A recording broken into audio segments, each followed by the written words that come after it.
What is the Personal Ordinariate, otherwise known as the Anglican Ordinariate? What is its history, and what is its place in the church today? That's what we're going to talk about on today's Crisis Point. Hello, I'm Eric Sammons, your host and the editor-in-chief of Crisis Magazine. Before we get started, I just want to encourage people to subscribe to our channel wherever you may listen to it or watch it. Like this video, like the podcast, give us a good review, whatever the case may be. That really helps other people to find out about it. Also, I just want to ask people to consider donating to Crisis Magazine. You can just go to www.crisismagazine.com/donate. We're completely donor supported, so anything you can do to help is appreciated. Of course, we appreciate even more your prayers for our apostolate. Well, I'm excited about today's podcast. I'll just be blunt. This one I've been looking forward to for a little while. We're going to be talking about, like I said, the Personal Ordinariate. I think some people know as the Anglican Ordinariate, the Anglican use. We're going to talk about all these different terms as well and what they all mean. Our guest today is Father David Palmer. He is a priest of the Personal Ordinariate of Our Lady of Walsingham, serving in the Diocese of Nottingham, parish of St. Mary's with St. Paul's, and chaplain to the university students at Nottingham. Welcome to the program, Father. Thank you for having me. Let me tell us a little bit about your background. Are you a convert to Catholicism, or are you a married priest? All these different things I know are possibilities. So why don't you tell us a little bit about how you came to be a priest of the Personal Ordinariate of Our Lady of Walsingham? Okay, yes. Well, I'm indeed a convert to Catholicism. So I was a Church of England vicar, and then I'm married with kids. Although the youngest is 19 now, so they're not really kids anymore. But and then about 16 years ago, I became a Catholic. So that was before the Ordinariate had actually started. But I came to that position where I just knew this was what I needed to do, that this was the truth. So then when I became a Catholic, I spent the first sort of I did an MA in Catholic theology to try and upgrade my Anglican teaching, as it were. And then I spent sort of 5 and a bit years working as a lay Catholic chaplain in a prison in the UK.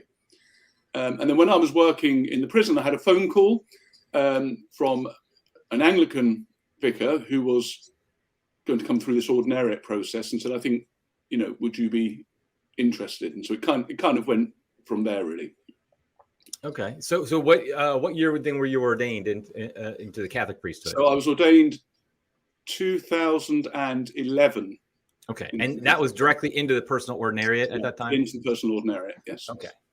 So why don't we then take a step back then and tell us, what is the Personal Ordinariate? What are we talking about when we talk about the Personal Ordinariate? It sounds like a vague kind of, it sounds like an odd term, to be honest, I think, for most Catholics. So what exactly is it?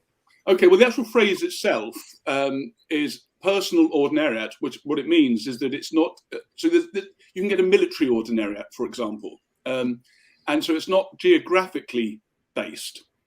So it's not a diocese. You have a geographic diocese with the diocesan bishop.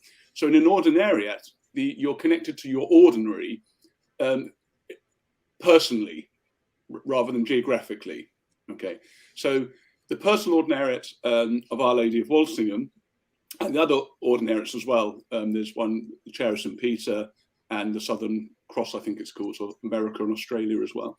So basically, Pope Benedict had been petitioned by groups, well, not even before him, but groups of Anglicans had been petitioning at Rome, saying that, we would like to become Catholic, but we'd like to do it in a way that we can come as a group with our people as well, and maybe even keep some of this sort of what they call patrimony, which we can go into a bit more later, of the Anglican patrimony. And so Pope Benedict very generously issued an apostolic constitution, Anglicanorum Chaitibus. I think that was 2011. That was when it was officially erected, as it were, to allow that to happen. So that groups of Anglicans could petition the Holy See as a group and be received into the Catholic Church as a group.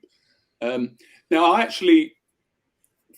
that original, the original hope, I think, was that kind of whole, parishes with their schools would kind of come across. And to an extent that happened more in America, but there's more of an issue in England because the churches don't belong to the the parish in the Church of England. So if groups leave, they lose their buildings. So not as much of that happens as I think was initially hoped. And I would even go as far as saying that the Ordinariate has almost changed what I think its purpose is. But that was the initial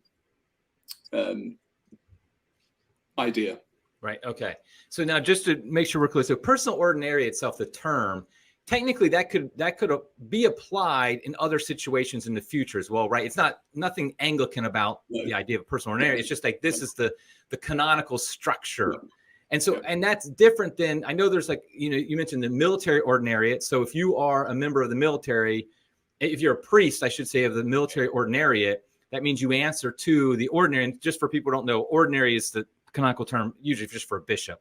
The ordinary of a diocese is the bishop of the diocese. So that's where the term ordinariate comes from, I assume. And so that's the case. But that's different also than from a personal prelature, like Opus Dei. And I don't know exactly how it's different. I just know it is different from a personal prelature, because that's what Opus Dei is. And I think Opus Dei, it's like the idea is they're still part of their normal parish, their diocesan parish. They're not part of some separate structure. So they still kind of answer to their bishop in a sense. But then you have these priests as personal prelature, the Opus Dei priest, right? Does that sound right? That's right. That sounds okay. Right. Okay, perfect. And then the personal ordinariate of the one we're talking about, there's three, I guess, ordinariates within the overall structure, right? There's the one that's for the UK. There's one for America, and that's the one you're in, which is Our Lady of Walsingham. That's the UK one, And then the Chair of St. Peter is the one for United States and Canada. And then I forgot the name. Holy Cross, I think. It's the Holy Cross or the Southern Cross or something like. Right, Southern and Cross, that's the one Australia and maybe other areas over there as well. So okay, so we have that defined then. Now, you mentioned that. So that's the history. So, and I remember when this happened. It was funny. I was just starting. This is a stupid aside, but I was just starting my personal blog, and that was the first thing I ever blogged about was Pope Benedict. And so I think it was 2010, 2011, something like that, setting us up. So the idea was that you have these parishes would come over completely. They just go from being Anglican to being Catholic, but now they're part of the personal ordinariate.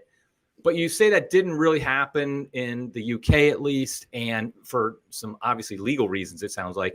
And the mission has kind of changed. How would you say then the mission has changed from maybe what the original vision of Pope Benedict and some of the first people who were involved in it? How has that changed? Okay, well, there were a couple of groups that came across that were big enough to carry on becoming a live community, as it were.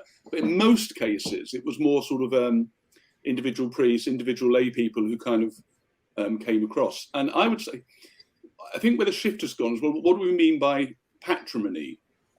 And I have to say, when I first joined the Ordinariate and became a priest, and I was using the same liturgy that every other Catholic priest used, and you sort of think, well, why am I in this? Then I ended up working in a diocesan parish. And then, why am I in this Ordinariate thing? And for a while, I was kind of considering possibly kind of excardinating and joining the diocese. But then the missal was released. And now we have the Ordinariate Divine Office book as well. And also all of confirmation and baptism and stuff. But when the missal was released, I kind of thought, actually, this is brilliant. I'm beginning to understand what they mean by Anglican patrimony. This is a liturgy that I love. And the office books just kind of increase that as well. So I think what it's almost become now is almost like, so I have an Ordinariate Mass on Sunday evening at my parish, and most of the people that come to that aren't members of the Ordinariate. In fact, a good number of them are students, actually. And they come because there's something about the liturgy that resonates with them. And I think when we talk about patrimony, I think the way I understand this is that in England, a lot of, and this is just for obvious historical reasons, but because of the Reformation, a lot of the kind of Catholics in England came, the Irish and the Polish and, various waves of Catholics from other countries. And with them, they brought all their devotions, their way of being Catholic, I suppose. And barring the kind of the reticence, if you like, most English people always had this sense that to become a Catholic is somehow to become something I don't know, a bit foreign, if that makes sense, a bit alien to the English culture. And so what the Ordinariate does is very much focused on that kind of the English Catholic tradition. So we have, focuses on, the kind of English saints and those sort of traditions. The liturgy of the Ordinariate, the Mass, has a lot taken from the old Sarum rite, which was the kind of, the English Missal before the Reformation and everything. So it's kind of reconnecting to the roots, the kind of the Catholic roots of this land. And so some of the kind of, we kind of have great celebrations of Our Lady of Walsingham. John Henry Newman is our patron, of course, who was also a convert from Anglicans and to the Catholic Church. A lot of the old English saints that people have forgotten about are very much celebrated within the Ordinariate. So I think what it's done is given a way to be Catholic, but still feel, authentically English, if that makes definitely. Sense. Yeah, definitely.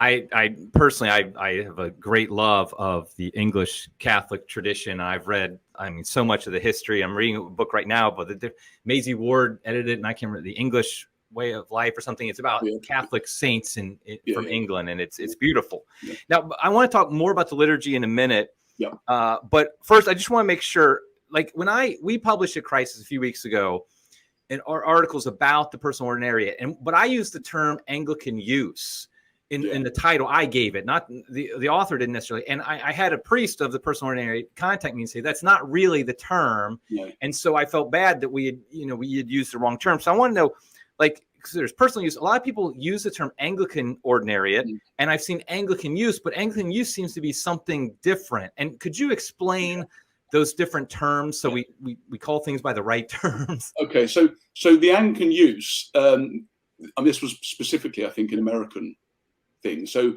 before the Ordinariate, there were various, there had been occasions where Anglicans had come over sort of en masse, so to speak, and they were given sort of permission for an Anglican use missal, which was much more like the kind of old Anglican service, but was kind of Catholic. But the divine worship missal, which is what we call it now, has sort of superseded that.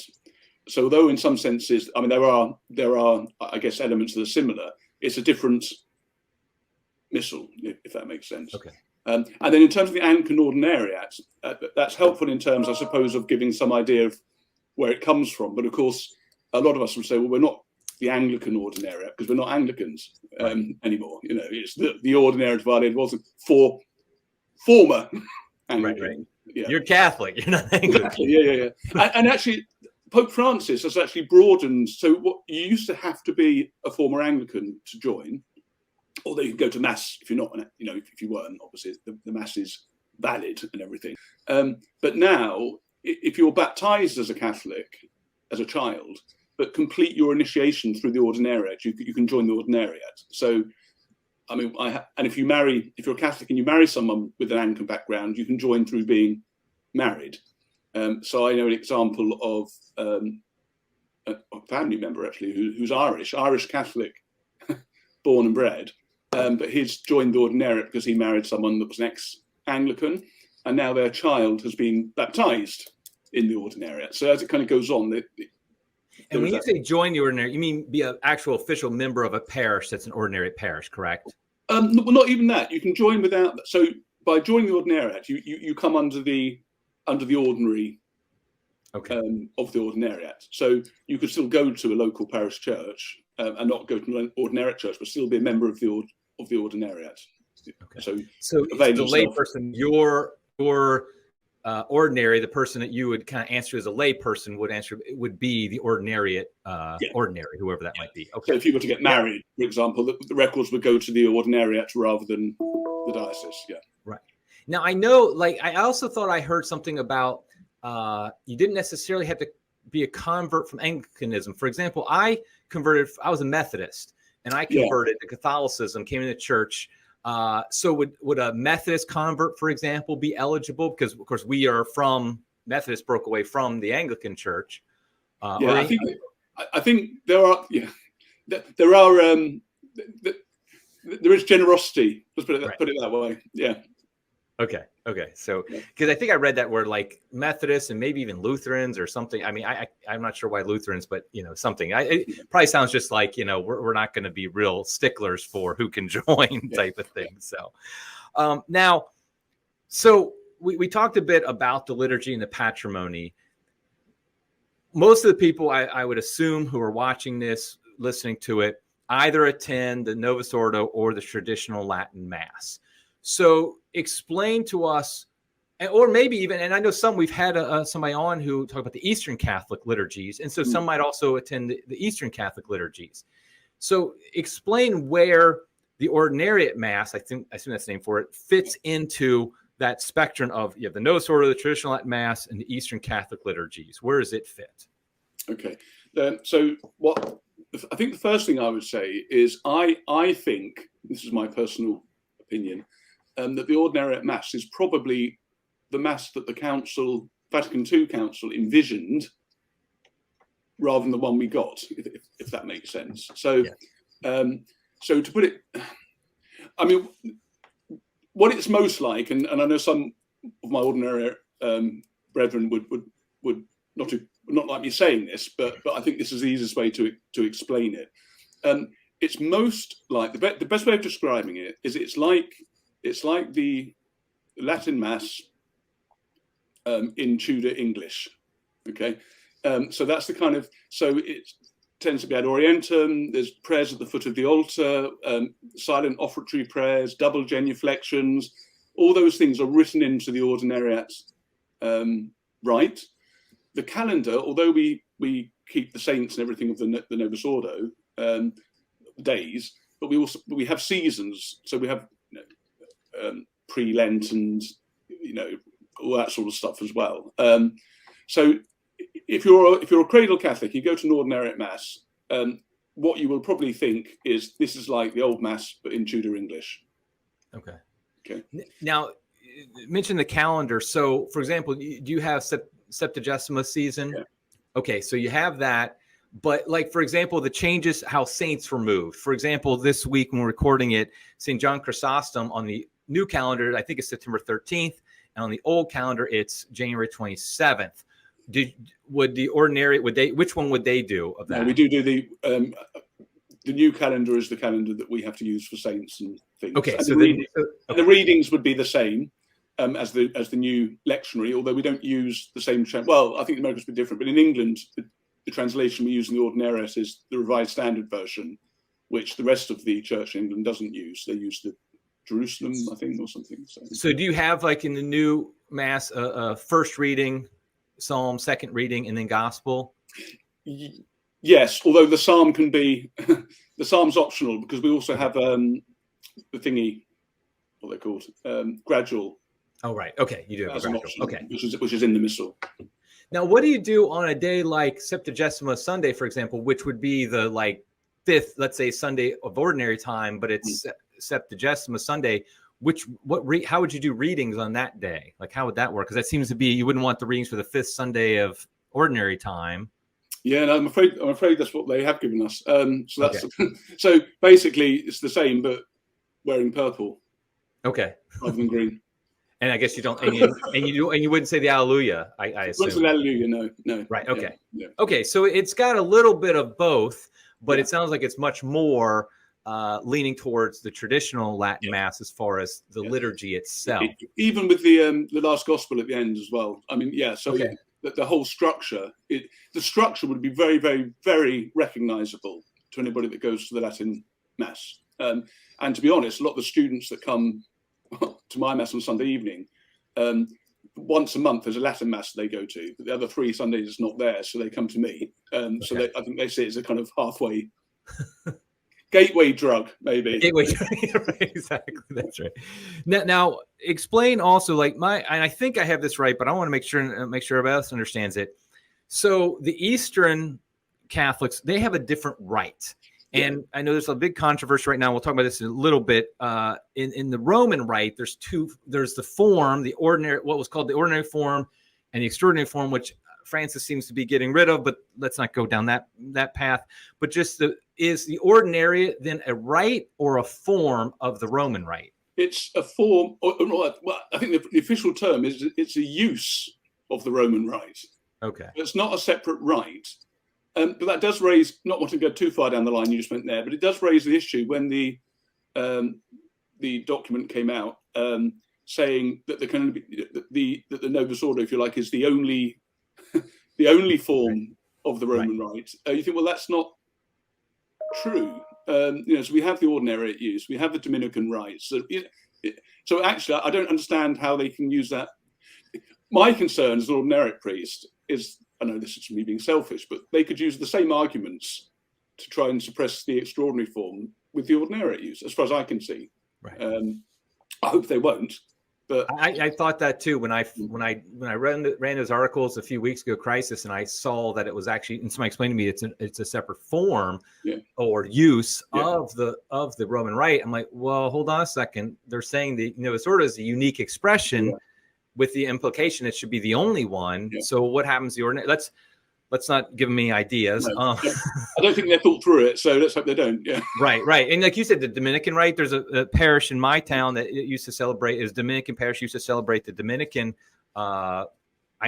I mean, but it's all part of the Roman kind of Western tradition. Yeah. We're not really like the East as much. And the East has separate true rites separation, whereas we seem to have one kind of general rite that has lots of different uses and forms and things like that. Now, what is the role? Is there a role for the Book of Common Prayer in the liturgy of the ordinariate? Well, this is our new book, which is our Divine Office book, and this. So somebody said it's like the Book of Common Prayer with bells on. So you have the basic morning and evening prayer in here. That's largely so. The Psalms are the same translation as the Book of Common Prayer. Most of the collects are the same because largely Cranmer just translated the collects from the Sarum Rite anyway. But it has the additions of sort of antiphons for Magnificat and stuff. It has seasonal hymns. It has all the collects for other times that wouldn't have been in the Book of Common Prayer. But it does have the tradition of the extensive scripture reading as well. And so an ordinariate priest is bound to say morning prayer and evening prayer or evensong alone, because morning prayer is basically office of readings and matins combined, and evensong is basically evening prayer and compline combined. So they're both quite chunky offices, but the idea was that you'd start your day, you'd say your morning prayers, then get on with your work, and then in the evening say your evening prayers. But this does also have prime, terce, sext, non, a separate compline as well, if you want to. But that's not considered to be canonically. You're not canonically obliged to. So okay, and so that's basically, so the Book of Common Prayer is definitely influenced. It was, of course, influenced by the Roman rite, but it influences this a divine office that now. And is this all three of the ordinaries use this book, or do you have different ones? This is even more complicated. So this is called the Commonwealth tradition edition. Okay, so initially they were trying to get all three to have the same, but the tradition, the prayer book tradition in America, kind of went on a slightly different path. So whereas Australia and England didn't, so in the end we've got two editions. We've got I don't know what the American one's called, but this is the Commonwealth edition. Right.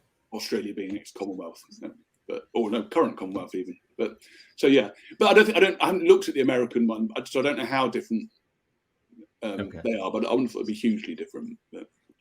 Are you familiar with? I own this. I have it. I can see it right now. The old Anglican breviary.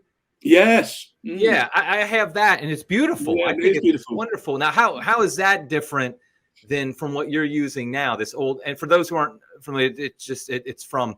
I know it's pre-1955 because it has like even the old pre-1955, but it's very similar to, excuse me, to the Latin divine office from before 1955, Yeah. but it's called the Anglican Breviary. And Yeah. what is that compared to what Right. you're using? So the Anglican Breviary was basically, but I have a copy myself up there somewhere. So the Anglican Breviary was basically crafted, if you like, by a group of very sort of high church Anglo-Catholics who basically wanted the Roman Breviary in English, Okay. largely.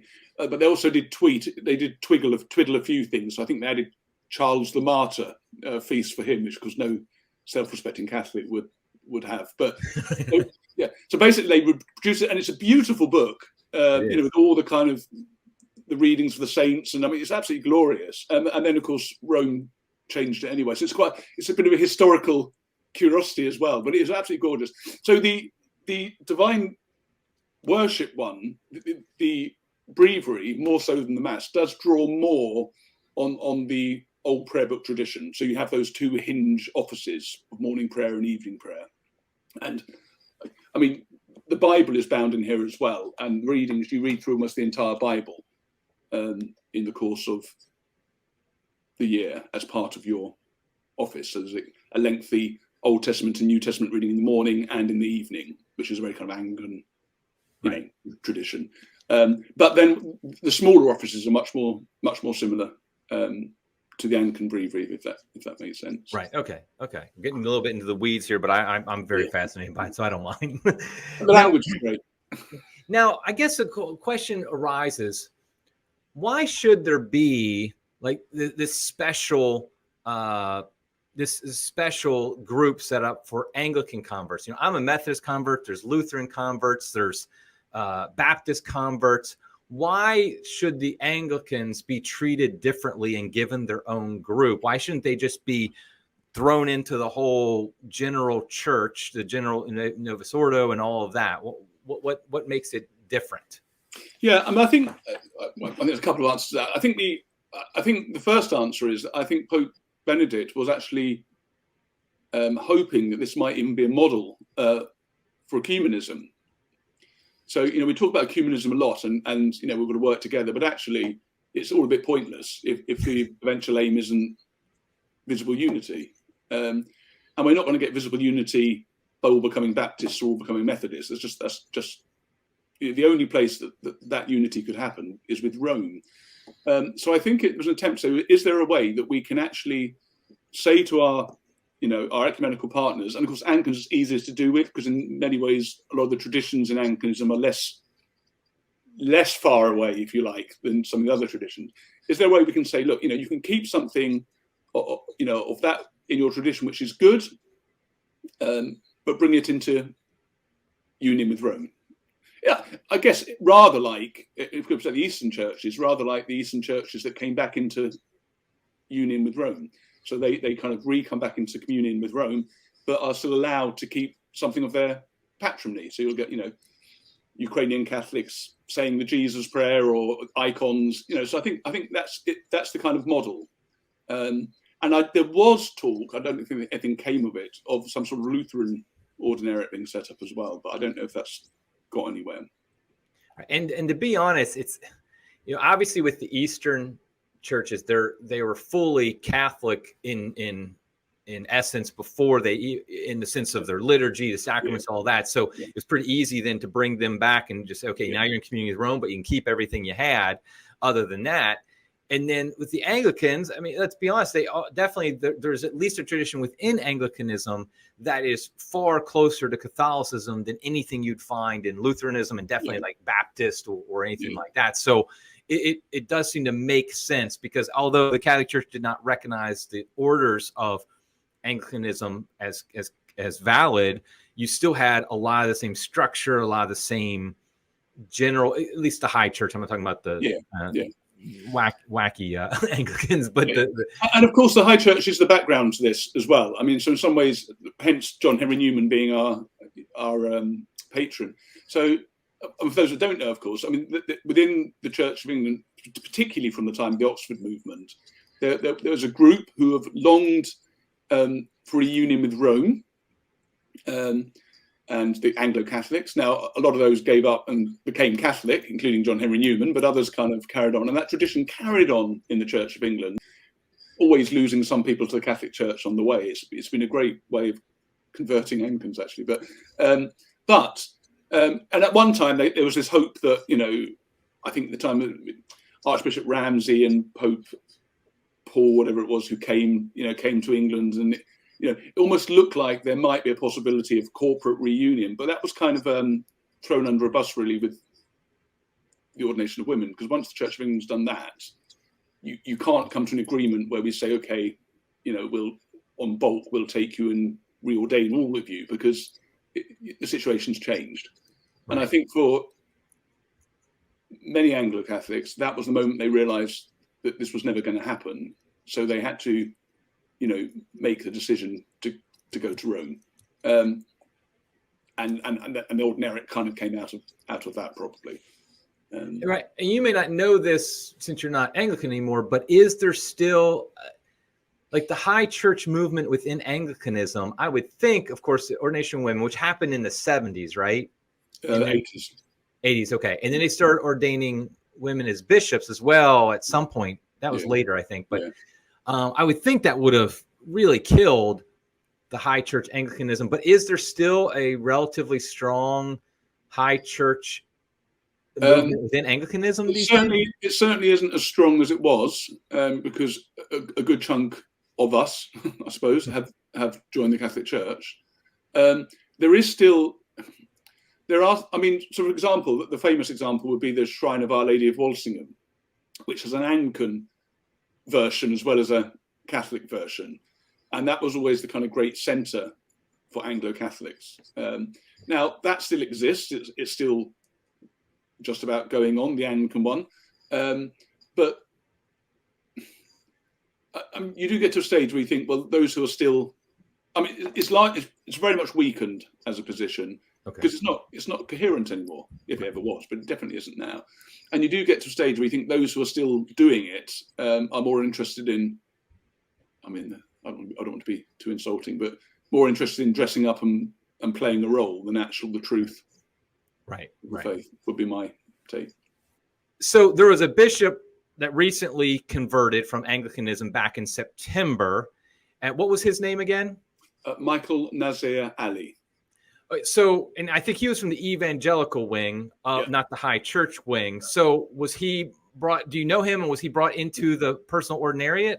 Yeah, I do know him because he actually ordained me as an Anglican many years ago. So I was there at his ordination as a Catholic priest. So I know him well. And I knew him well. I haven't had much contact in the last few years, but we have had a bit of contact since he's joined. And he's fascinating for the very reason you say, because unlike a lot of the other people that joined the ordinariate, he didn't come from the Anglo-Catholic wing. Well, some of us started as evangelicals, but most of us, by the time we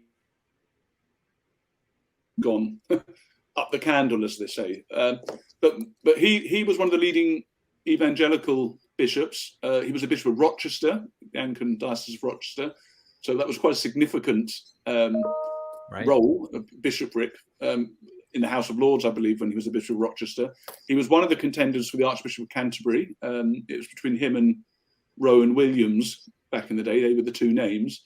And very much known to be an evangelical. And indeed, right up until him coming over, he was still kind of very involved with sort of evangelical groups and things. So his conversion is hopefully a sign of things to come, and that the ordinariate may have a wider appeal than just the usual suspects. So is he in the ordinariate? He's in the ordinariate, yes. Okay. He was ordained. Remember, he's a priest of the ordinariate now, yeah. Okay. And for him, so he became a Catholic because I think the big issue for him, as for many, was authority. The church. How does the Church of England have the right to make these decisions? What gives it the right to go to depart from historic Christianity? And so I think for him, the Catholic tradition of the Catholic Church has that authority in that sense. But the ordinariate, because I think he likes the liturgy. To be honest, I think that's his main reason. He finds sort of resonance and a beauty in it. But he's not the only one. There's another guy from a evangelical background actually who wasn't a diocesan bishop, but Dr. Gavin Ashenden. I don't know if you've Oh heard of yes, him. yes, I'm familiar with him. So he used to be a chaplain to the Queen, and then he kind of became bishop of a sort of breakaway Anglican group. So it wasn't a, like a diocesan bishop as such. But he is. I don't know if I'm giving away. He's joining the Ordinariate. I think that's known now. Yes. But if it's not, well, I'm sorry, Dr. Gavin.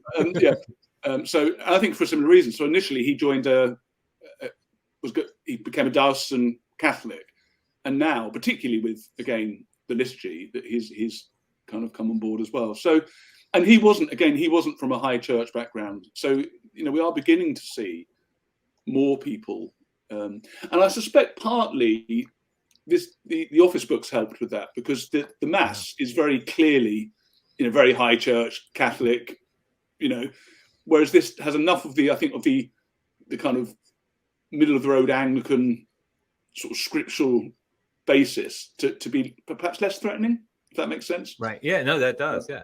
Now, is he ordained? Is he ordained a Catholic priest? Not yet. Not yet. But I think that's in the pipeline. Yeah. Okay. So, and he was a bishop as well. So that's amazing. And just for everybody's listening to be clear, the bishops in the Anglican Church are typically married, which is why, in general, you can't have in the Catholic Roman tradition, and actually, what am I talking about? All traditions, Christian traditions, you can't have married bishops, and so that's why they would never become bishops. These bishops, and that's why. So, for example, the Ordinariate of Our Lady of Walsingham was also an Anglican bishop and married. So he is not a bishop. He has juridic status, so that we still kind of make promises to him, but he has to bring a diocesan bishop in to, if anyone gets ordained or to bless the order chrism, he can't do that because he doesn't have the sacramental authority to do that. Whereas in America, the ordinary in America is a bishop, but he was already a Catholic priest and not married. Right. So. Okay, and that's Lopes, right? Isn't that? Yeah, that's right. Yeah. Right. Okay. Yeah.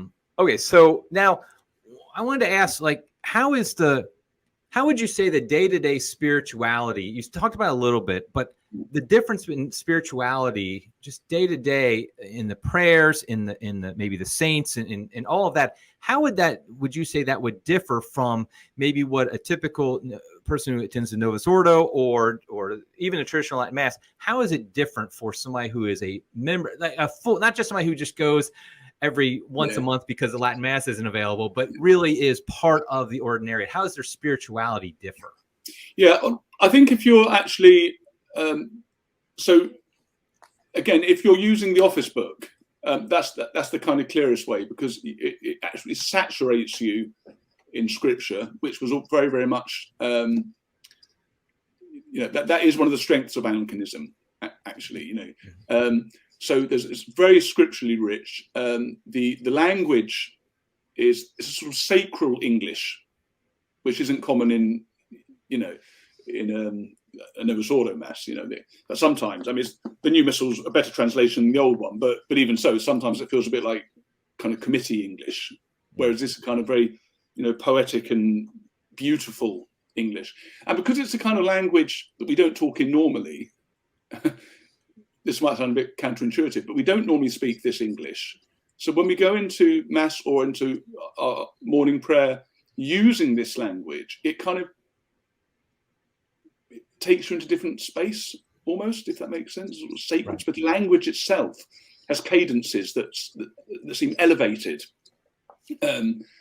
which is only correct if you're coming into the presence of God. That we use our most elevated, most our finest language. So that kind of feel is different. I suppose there's also a sort of sense of, so for example, this isn't actually an Ordinariate organization, but quite a few of us are in it. It's called the Society of St. Justin Martyr. And what they do is they encourage their members every time they see, and in England there's lots of these, when you see a church that used to be a Catholic place of worship, but now no longer is, and so most of the old, beautiful Anglican cathedrals, Anglican churches would have been built for Catholics, by Catholics. And so Society of St. Justin, they go into these places, they pray for the souls of the Catholics who worship there, Catholics who built there, and pray for the conversion of those who currently worship there. So there's that kind of rooted sense of that this nation was Catholic, right. And that we're actually trying to hold on to the ancient faith of this country. And I think we're more conscious of that, more aware of that, partly even from being Anglicans. If you go to Canterbury Cathedral, it's most bizarre. They have a list of all the archbishops of Canterbury, starting with Augustine, Right. Right the way down, and it carries on without any mention of the Reformation down to the current one, as if there's been an unbroken chain Right. of and that's the kind of thing that's sold to most people in England. If you know what I mean, in your history, you talk about Michael Nazarelli, the Bishop of Rochester. You go into, when you go to his house, Bishop's house in Rochester, there'd be a big painting of John Fisher, as if there'd been no kind of discontinuity at all, Right.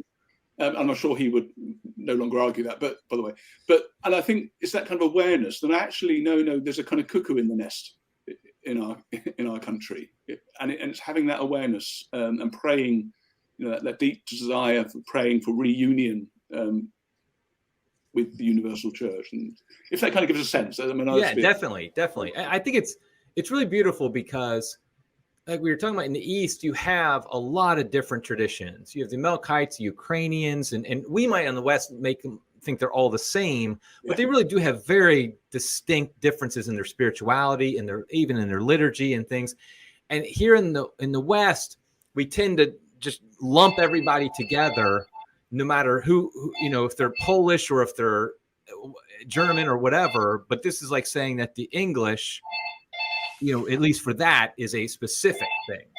Yeah. I'm sorry. I'm just going to. Yeah, that's okay.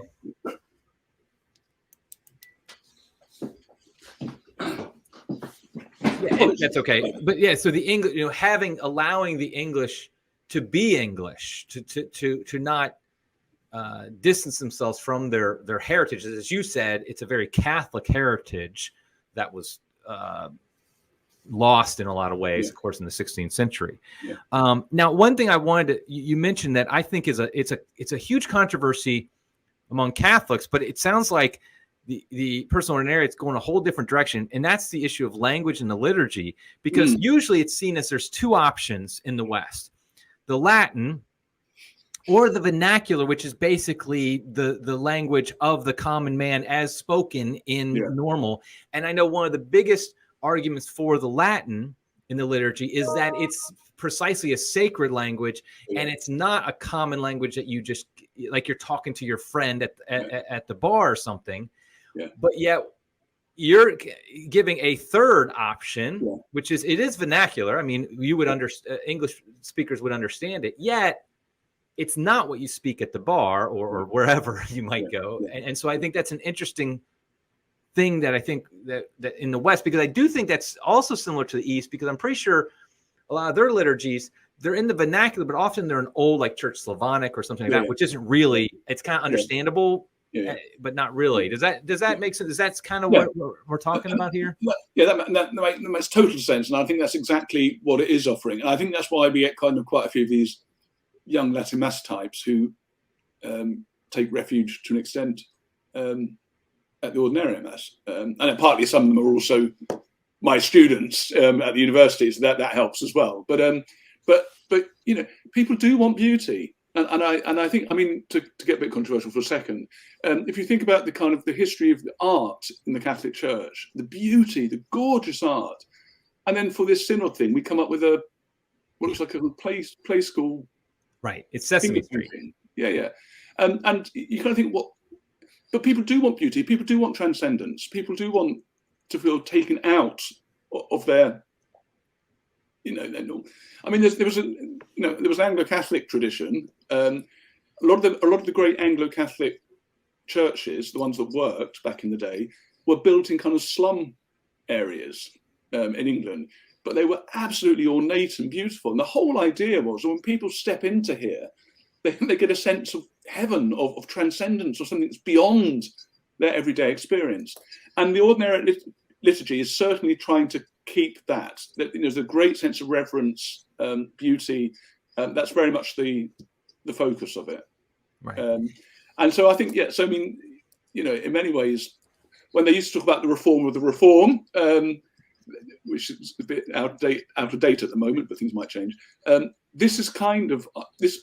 I would always imagine this is the kind of fruit that somebody like Pope Benedict would have seen as the synthesis, in a way. That's my thought. You talk about the church buildings.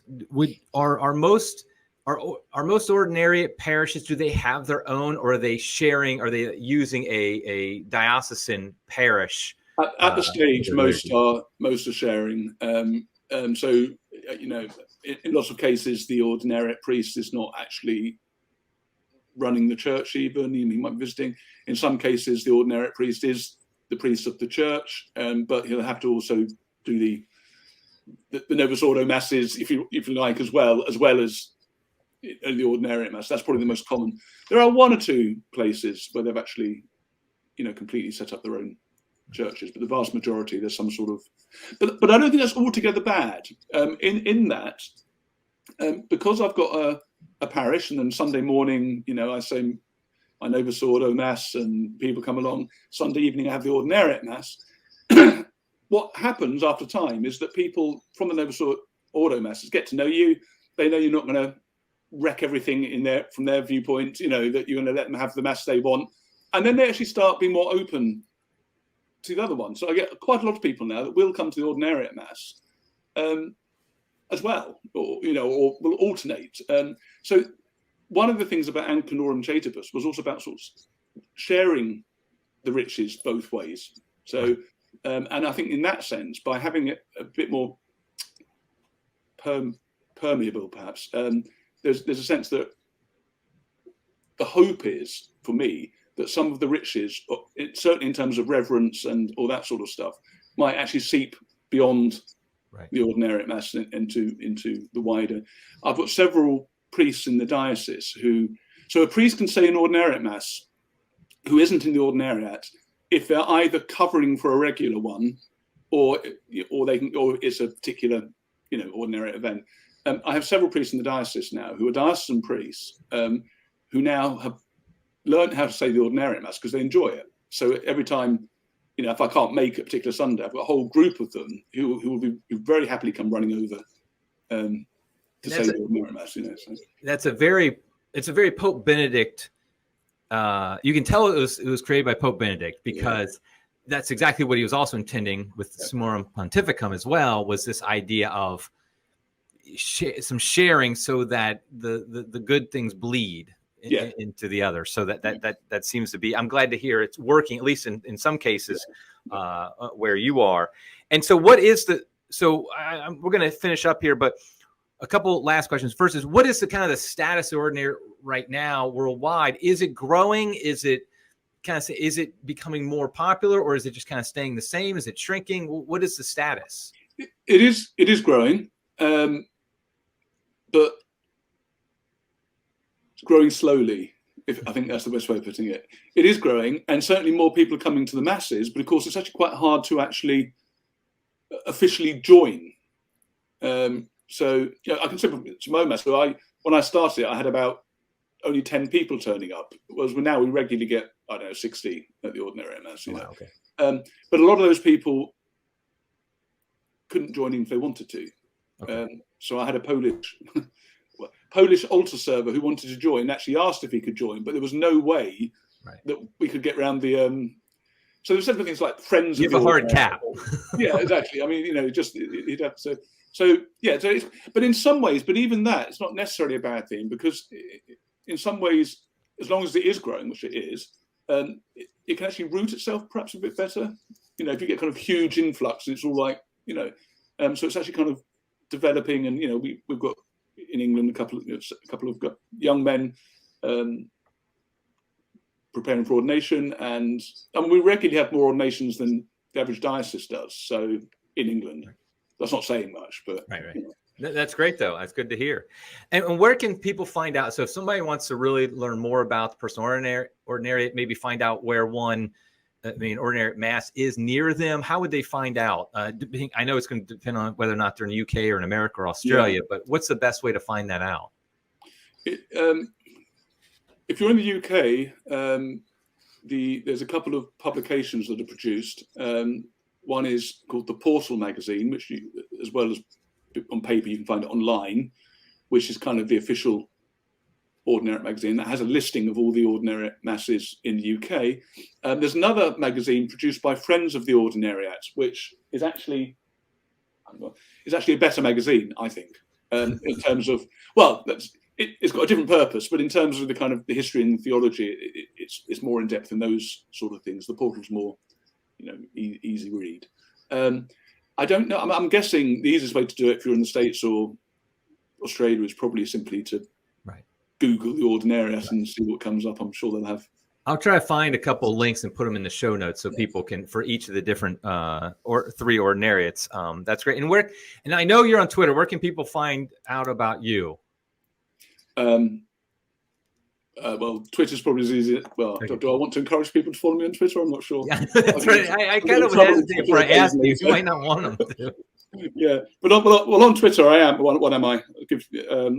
On Twitter, I am at Father David Palmer. So that's quite straightforward. Okay. You're very welcome. I'll link to that as well and send all the hordes to you. But if you, I do occasionally get in trouble on Twitter. Just as a warning, if you're going to follow me. So, we all do. It's okay. Eventually, we'll all get kicked off, but that's okay. Yeah. Well, Father, I really do. This is great. I tried to tell myself, okay, don't let this go 5 hours. Not everybody might be as fascinated as I am, but I think this was great. Gave a good overview. People can understand. I also linked to the in the show notes. I'm going to link to the crisis articles that we had a couple weeks ago, so people can find out more. I just encourage people, if there is an Ordinariate mass near you, I think find a Sunday. My family, we have one. The closest one to us is an hour and a half away.